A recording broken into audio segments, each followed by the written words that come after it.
Executive Director of the DRCNet Foundation, Marco Perduca, former member of the Italian Senate, Chito Gascon, Chairperson of the Commission on Human Rights, Alison Smith, Legal Counsel and Director of International Criminal Justice Program, No Peace Without Justice, all the other sponsors of this event, ladies and gentlemen, a good day to all of you. We are heartened that the issue of extrajudicial killings in the Philippines today is being discussed in an event such as this.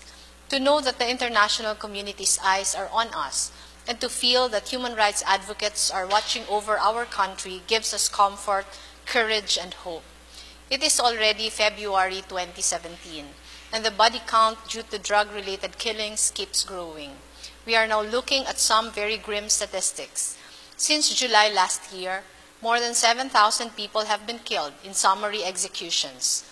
We agree that our people deserve nothing less than a safe environment, so that anyone can walk the streets safely, whether in daylight or at nighttime. But drug abuse should not be treated as one that can be solved with bullets alone. It must be regarded as it truly is, a complex public health issue, linked intimately with poverty and social inequality. As it is, in some areas in Manila where poverty is rampant, residents tell us that communities are rounded up in places like basketball courts, women separated from men, those with tattoos asked to stand in a corner, their belongings searched. People are told that they didn't have any right to demand for search warrants because they were squatters and did not own the properties on which their houses were built. They told us of the Palit-Ulo scheme, which literally means exchange heads, where the wife or husband or relative of a person in a so-called drug list will be taken if the person himself could not be found. Some of those have told us that when there's crime, they normally go to the police. Now they don't know where to turn to. Our people feel both hopeless and helpless, a state of mind that we must all take seriously. This is why the Office of the Vice President supports the rehabilitation of drug dependents. You cannot kill addicts and declare the problem solved. The solution is to design the proper health, education, and psychosocial interventions to prevent further drug use and help them transition into productive members of society.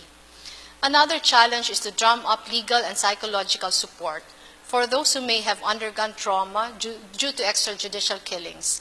We believe that when the public knows its rights under the Philippine Constitution, when the community is united in this knowledge, our people will be better protected. We must tread carefully on this, however, because in some cases reported to us, those who ask for a search warrant, for instance, have been beaten and physically abused for doing so.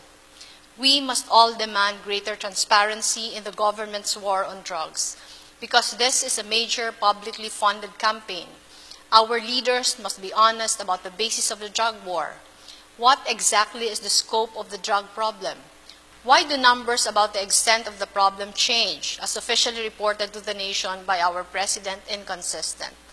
We believe that any campaign against illegal drugs must be founded on integrity. The public must ask why no one is being held accountable. The public must be watchful.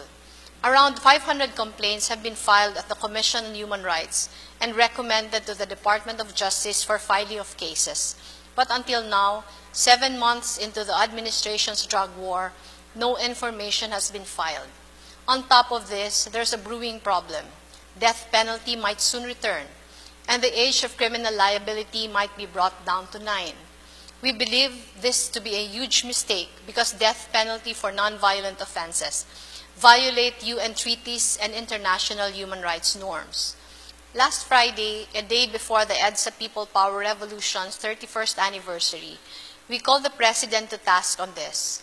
On behalf of the Filipino people whose daily struggles are escalating, we asked him to focus on the war that really matters, the war against poverty, instead of just the war against drugs. In a public statement, we asked him to direct the nation towards respect for rule of law instead of a blatant disregard for it. We asked him to uphold basic human rights enshrined in our Constitution instead of encouraging its abuse. We asked him to be the leader he promised to be and evoke in our people hope and inspiration instead of fear. We told him, do not allow the lies to distort the truth.